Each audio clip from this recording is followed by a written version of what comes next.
Now, a month ago, while presenting the 14th Uganda Economic Update report themed Strengthening Social Protection Investments to Reduce Vulnerability and Promote Inclusive Growth, the World Bank advised the government to do more investment in human capital development, saying it is important to invest in children and youth to raise living standards. Now, the global agency said Uganda needs to expand social protection to support investments in human capital and protect against shocks, focus on social protection programs on improving both resiliency and economic opportunity. Now, one of those shocks is the COVID-19 pandemic, and it is here. And to talk to us about the social protection in these hard times, we have Mr. Patrick Katabazi, the coordinator of the Uganda Parliamentary Forum on Social Protection. Good morning, Mr. Katabazi.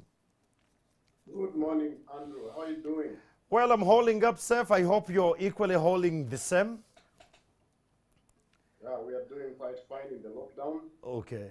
Hoping for the best. Absolutely. Now, Mr. Katabazi, when you say social protection, what do you mean in a Ugandan context so that someone on the ground can understand it better? In simple terms, we are talking about a set of policies, programs, and activities that are geared towards helping people escape vulnerability scenarios. And vulnerability in Uganda's context, you are looking at old age, disability, loss of employment, or any other situation that can impair somebody from performing to his full potential.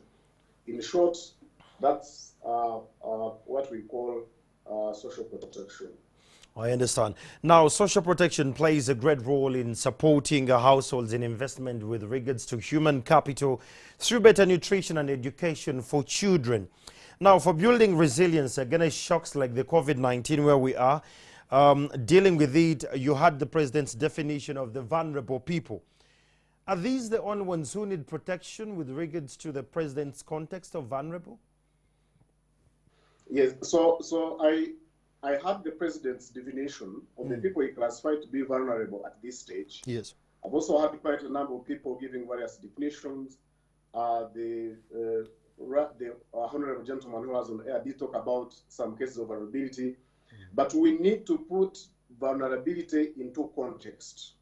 There is vulnerability that has been existing in our society, but there's also vulnerability that will happen arising out of the crisis that we have at hand. The vulnerability that has been inherent in our society, in my view, relates to old age, disability, lack of employment, or threat of also employment. But there's also a vulnerability that is likely to come out of poverty, arising out of loss of income, because it is apparent that some people in this period, and looking at the measures that have been implemented, are likely to lose livelihood. But there is also disability that, rather, there's also vulnerability that is likely to come out of loss of employment.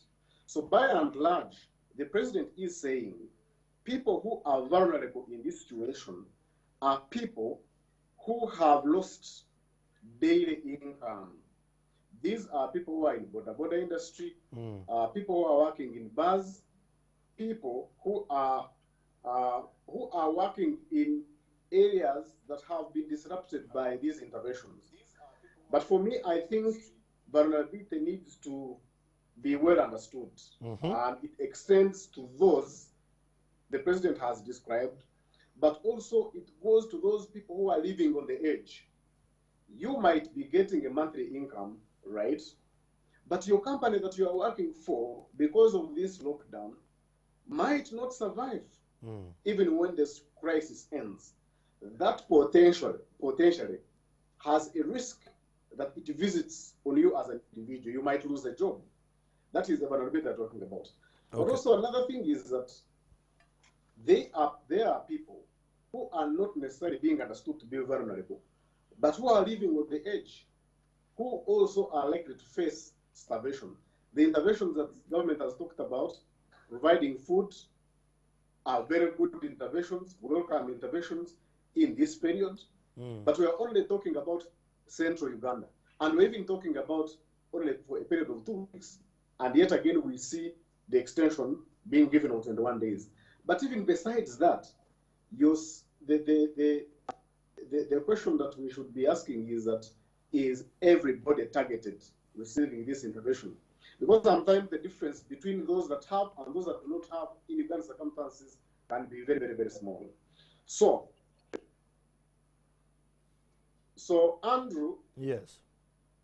Andrew. I can hear you. We have ongoing government programs such as social assistance grants for empowerment. Government has not come out very strongly to indicate to us whether these shall proceed. In the circular that was given by the Minister of Finance, they talked about priority payments and social assistance grants for empowerment. The money that goes to elderly persons has not been talked about as interventions that will proceed in this period. So we need government to come out very strongly, because older persons are extremely vulnerable in this period. Different players have indicated that actually the disease COVID-19 does affect adversely people in advanced age. So this is the time that we should be expanding social protection cover for older persons. We also have the disability grants, but these ones are given in a group. I think it would be important in this period to consider direct income support for people with disabilities, so that these people are directly touched, because in a situation of uncertainty, older persons, people with disabilities, children are most affected. And we want to see a holistic government approach in this period towards those categories of people. Mr. Katabazi. Also the other larger. Mr. Katabazi. Yes, sir. Just to tap a little bit about the elderly. You've tapped about the elderly group that possibly given a monthly payment or facilitation, if I may put it that way. What needs to be done to make sure that this actually approach works out far better? How is it doing, and what more can we do to make sure that it actually reaches the least elderly Ugandan in the country?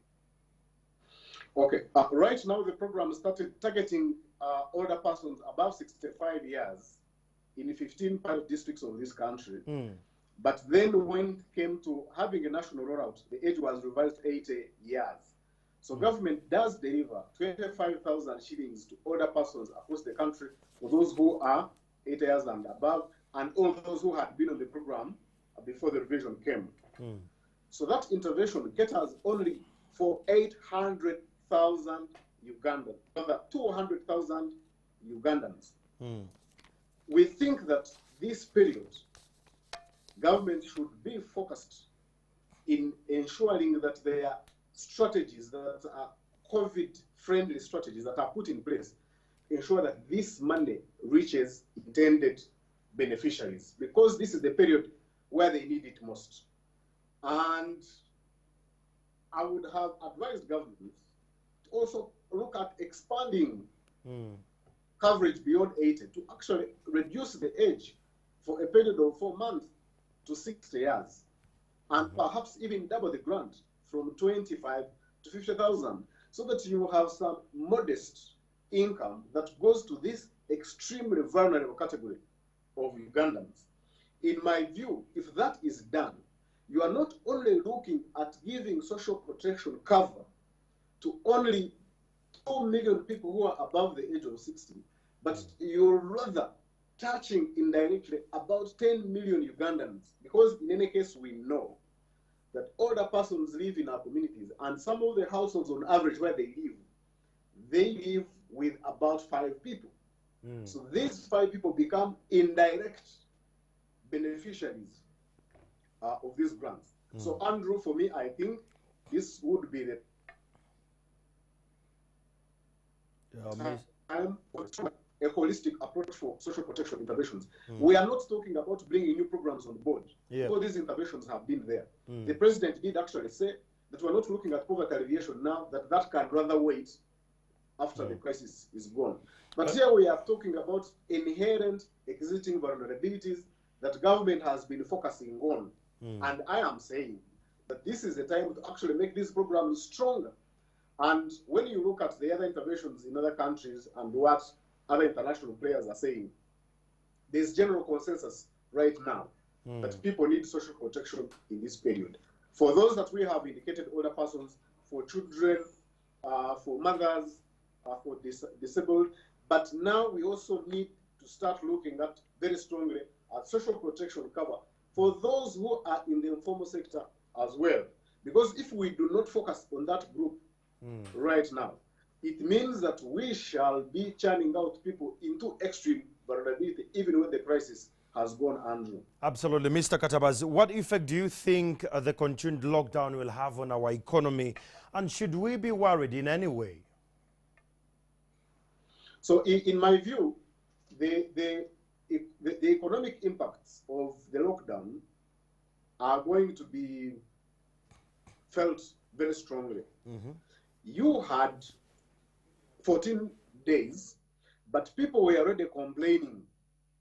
And really, the reason why people are complaining is not that they are disliking or they are not happy with these interventions. These interventions are so good. We need to be alive first before we can talk about businesses. That is true. But the common person is worried that if they are not going to work, they won't get money. And if they cannot get money, they will hardly or they will barely survive. And of course, you will have landlords who are going to forfeit rent, or you are going to have tenants who are going to be meeting the rent for the time they're not going to use. The debate between landlord and tenants is on. That's an indicator of things that will get worse by the extension. You have businesses that were hoping to get back so that they start selling their goods and services. That period is going to be extended. We know for sure that government of Uganda revenue is collected significantly from the central business district.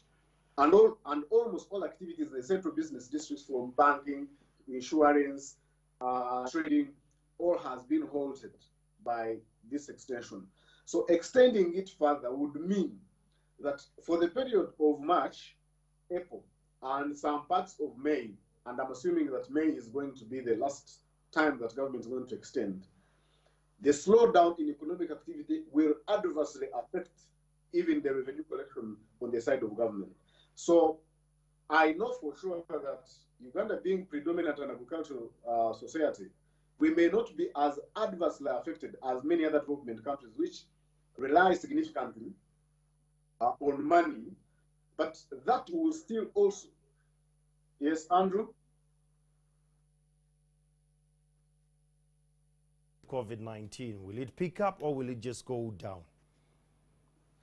Yes. Yes, and I'm not getting the question right. The question is, where do you see social protection after COVID-19? I see, of course, right now, over 95 countries which had never thought about social protection in a broader context have now adopted very elaborate social protection measures. I see this as an opportunity for Uganda to start looking inwards and see the kind of interventions they can put in place to ensure that the vulnerable people in our community are protected against poverty and also extreme vulnerability. I see government embracing some of these programs and then some of these proposals as we go along, because ultimately, if we do not do that, then we will be putting majority of the Ugandans at a risk, knowing that most of the Ugandans, over 70% of the Ugandans, are in the informal sector, and sometimes their source of livelihoods may not be very predictable.